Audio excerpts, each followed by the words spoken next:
So hello guys, with me we have Dr. Bhavik who has secured a wonderful rank of 68 in this NEET exam. But Bhavik has a very twisted story. But before I'll tell you more about Bhavik, he had a wonderful story. पहले इन्होंने INI-CET में 10th rank लिया. He opted for Derma in PGI Chandigarh.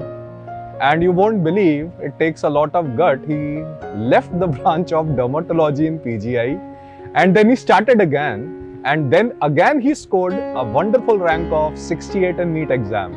So Bhavik, आपके जैसे human beings तो मैंने बहुत कम देखे हैं अपने करियर में. So मेरा पहले आपसे सवाल कि ये जर्नी ऐसी रही क्यों है आपकी? First of all, hello everyone. Myself Dr. Bhavik. तो मेरी जर्नी जो है ये ऐसी इसीलिए है क्योंकि पहले मैंने सोचा था कि पहला मेरा ऐसा था कि मुझे यहाँ तो रेडियो एंड डर्मा चाहिए थी. अच्छा. तो रेडियो डर्मा में कन्फ्यूजन था, इतनी अच्छी रैंक आ गई थी तो मुझे पेशेंट इंटरेक्शन नहीं चाहिए था. पर फिर भी पीयर प्रेशर कह लो या मेरा अंदर से था कि पेशेंट इंटरेक्शन करके देख लेते हैं. तो मैंने सोचा ठीक है डर्मा ले लेते हैं, पेशेंट इंटरेक्शन भी मिल जाएगा, वर्क लाइफ बैलेंस भी मिल जाएगी अच्छी. पर मैंने काम करके देखा 20-30 दिन हो गए पर मुझे समझ में नहीं आया तो मैंने छोड़ दिया. So मतलब you tried derma, but लगा आपको it is not your cup of tea. So my question is, what about your family at that time was feeling? Because parents का dream होता है कि उनका बच्चा all India INI-CET 10th rank. Just imagine for a second, you have anything, you can opt any good branch, you can opt any good college also. So what your family was feeling at that time? मेरी family ने तो initially मेरे को बोला कि बेटा ठीक से सोच ले एक बार फिर से. तो उनसे मैंने बात की थी, करीबन मुझे 15 दिन हो चुके थे पीजीआई में. तो उनसे मैंने 15वें दिन पे मैंने बात की थी उनसे और उन्होंने कहा था कि बेटा सोच ले एक बार. तो मैंने बोला कि मैंने सोच लिया है. उन्होंने फिर दूसरे दिन मेरे को वापस फ़ोन किया, बेटा सोच ले एक बार. मैंने बोला मैंने सोच लिया है. फिर उन्होंने 5 दिन बाद मेरे को वापस, मतलब ऐसे बात हुई वापस कि भाई क्या सोचा. तो मैंने कहा मैंने छोड़ दिया. तो बस उसके बाद मैं घर आ गया और फिर नीट पीजी की तैयारी कर गया. तो यहीं पे एक बहुत बड़ा सवाल आता है. हम सबका ड्रीम है एक अच्छा डॉक्टर बनना. सो मेरा आपसे सवाल है, आपने ब्रांच छोड़ी, then you again prepared, got a good rank, again you became successful. So आप डॉक्टर बनना क्यों चाहते थे? मेरा ऐसा इनिशियली नहीं था डॉक्टर बनने का. अच्छा. मेरा ये था जो मेरे दादाजी थे तो उनकी ख्वाहिश थी कि मैं डॉक्टर बनूं. तो वो बचपन से ही शायद इनकलकेट हो गया मेरे में. That's the reason. सो जब आपने INI-CET 10th रैंक लाए थे तो आपने कौन से ईयर में एक्चुअल में सीरियसली पढ़ाई शुरू की? मैंने पढ़ाई शुरू की थी सेकेंड ईयर के फाइनल फेज में. सो आई थिंक जितना हम जल्दी स्टार्ट करते हैं उतना एक एज तो रहता है, because your pre para subject भी स्ट्रांग हो जाते हैं एंड आई थिंक आपको इंटर्नशिप में हेल्प की. So what about this revision of first and second year subject before NEET exam? इसके लिए सबसे इम्पोर्टेंट मुझे लगता है कि आप प्रिपरेशन में रिवीजन कोई भी ईयर हो, first year, second year, third year, fourth year, revision काफ़ी इंपॉर्टेंट रोल प्ले करता है. तो इसके लिए मैंने रैपिड रिवीजन देखे थे, तो काफ़ी मतलब यूजफुल रहा. और हर बच्चा मतलब यही स्ट्रेटजी फॉलो करता है और ये वर्क भी करती है. तो सो ड्यूरिंग दिस प्रिपरेशन जब आपका पहले INI-CET हुआ, you left it. At that time, do you have a patch of in your memory that you wanted to give up at that time? ऐसा कुछ आया माइंड में? या you were very confident कि कोई बात नहीं यार, जो हो गया, दोबारा से will come stronger. So what was the thought in your mind at that time? एक थॉट तो आया, वो सबके दिमाग में आएगा ये थॉट कि ह्यूमन थॉट है, मतलब ह्यूमन नेचर है कि मैं छोड़ रहा हूँ इस वक्त, कहीं मैं गलत तो नहीं कर रहा हूँ, कि मेरे में कुछ कमी है. बट मेरा नेचर ही ऐसा है कि मैं जो सोच लेता हूँ कि ये करना है और ये नहीं करना, तो मैं वही करता हूँ. कि मुझे डर्मागन नहीं चाहिए, मुझे समझ में नहीं आ रही, तो मैंने विदाउट अ सेकंड थॉट मैंने उसको छोड़ दिया. मेरे में मतलब कोई रिग्रेट्स नहीं है कि मैंने क्यों छोड़ा. इट्स जस्ट माय पर्सनैलिटी कि जो चाहिए वो चाहिए, जो नहीं चाहिए वो नहीं चाहिए. That's it. तो इतना स्ट्रॉन्ग माइंडेड होना, I think it's a wonderful gift. But I will go into deep into it कि you had such a strong mind, such a great confidence that you are मतलब willing to leave a very good rank. So आपके mind में what kept you going actually? आपने decision ले लिया but decision लेना अलग चीज है, उस पर काम करना अलग चीज होती है. So what kept you going after that? जो मुझे मतलब जिस चीज़ ने मुझे कॉन्फिडेंट बनाया कि पहली बात तो मैं छोड़ चुका था, तो अब मुझे वापस प्रूव करना था खुद को. बिल्कुल. कि अब मुझे नीट पीजी में रैंक लानी ही पड़ेगी. एंड एट दैट टाइम अगर मैं आपसे कहूँ कि बाय केस एक रेयर सिनेरियो लेते हैं कि रैंक नहीं आ पाती, सो दैट विल बी मतलब it will be a very great risk you are taking at that time. So risk taking capacity no doubt आपकी बहुत अच्छी है, but how you mentally prepared for it?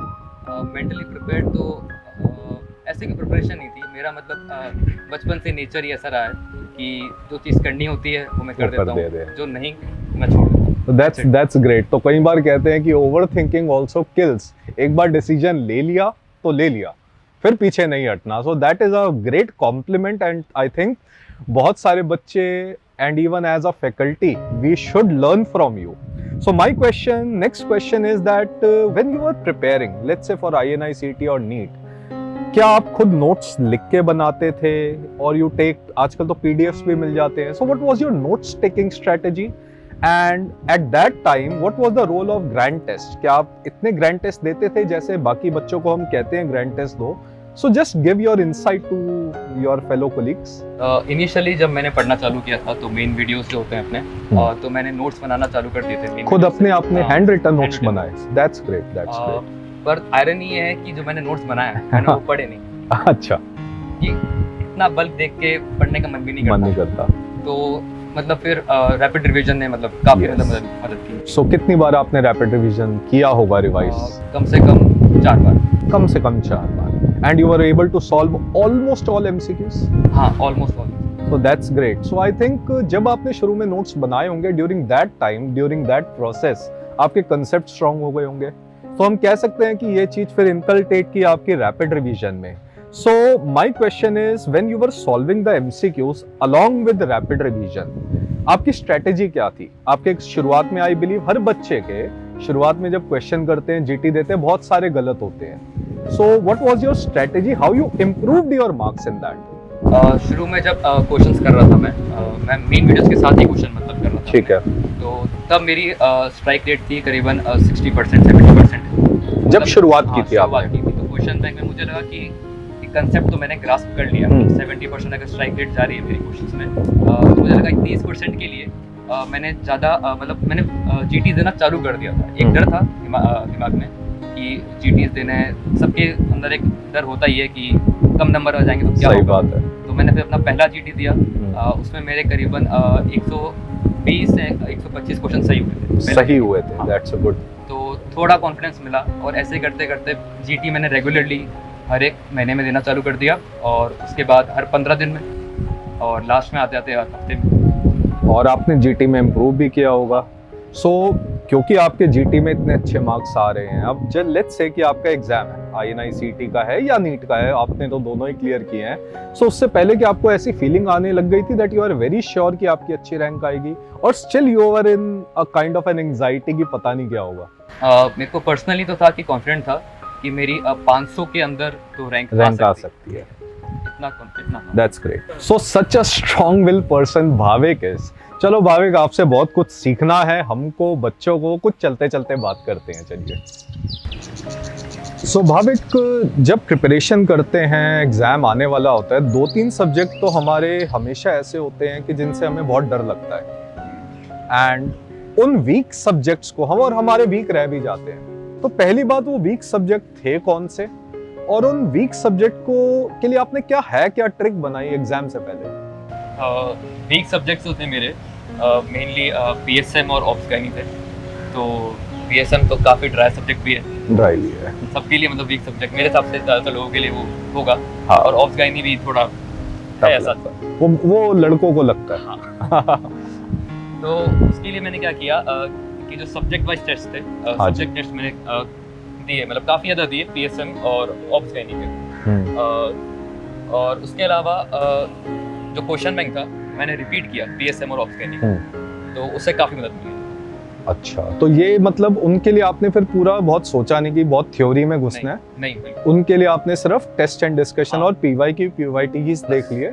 So I think ये last month का या 2-3 महीने पहले का आपका हैक था ये। सो MBBS में ज़्यादा उस पर आपने ध्यान नहीं दिया।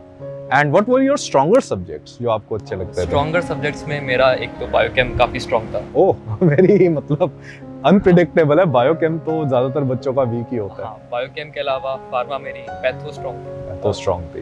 ये 3 subject strong. So I think जब आपका प्री और पैरा स्ट्रॉन्ग हो जाता है तो आई थिंक क्लिनिकल करने में वैसे इजी हो जाता होगा ना? सो इट इज कॉन्ट्ररी, मैंने देखा है कि बहुत सारे बच्चों का मेडिसिन सर्जरी ये ज्यादा स्ट्रांग होता है, बायोकेम फार्मा वीक होता है। So I think one of the reason is कि सेकेंड ईयर से जो प्रिपरेशन शुरू हो गई और वहाँ पे जो प्यार डेवलप हो गया, तो that helped you a lot. So Bhavik, about you are an early riser or a night walker? I am a night walker, night out वाले। शुरू से ऐसा ही था मतलब। ओके। सो क्या शेड्यूल रहता था, रात को कितने बजे पढ़ने बैठते थे? रात को जैसे स्लॉट बना रखे थे मैंने, तो 10 बजे का स्लॉट था, 10 से 2 में पढ़ता था। बीच बीच में ब्रेक भी ले लेता था। ब्रेक जैसे रील्स देख ली, यूट्यूब देख लिया, और कभी कभी तो 1-2 घंटे निकल जाते थे रील्स देखते देखते। गिल्ट होता था, पर कोई नहीं, अब वापस पढ़ना ही है अगले दिन। ओके, तो ऐसा। और उसके बाद उठने सुबह जैसे कॉलेज जाना होता था तो 7 बजे उठ जाता था। 7 बजे? नहीं तो मतलब इतना रात को पढ़ने के बाद आप 7 बजे उड़े आते थे? हाँ, फिर वापस आके दिन को सो जाता था। अच्छा, तो ठीक है। ऐसा। और अगर कॉलेज नहीं जाना हो तो फिर 9-10 बजे आराम से उठ के पढ़ने वापस बैठ जाता था। So still after following this routine you were able to attend all the colleges lectures? कई बार तो 9 बजे 8 बजे शुरू हो जाते हैं lectures। नहीं, हो जाते थे। So that's great.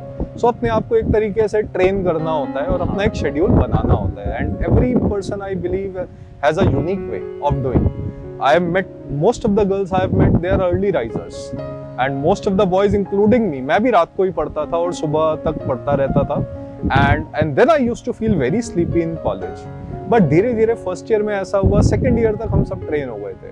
So I think every student should find their own unique way of learning, जहाँ पे वो काफी अटेंटिव होते हैं और पढ़ने में मजा आता है। So भाविक, एक बड़ा जेन्युइन क्वेश्चन, क्योंकि आपने एग्जाम पहले ड्रॉप किया फिर दोबारा प्रिपेयर किया नीट के लिए, what advice you will give to your younger students who have failed in exam, जो कर नहीं पाए?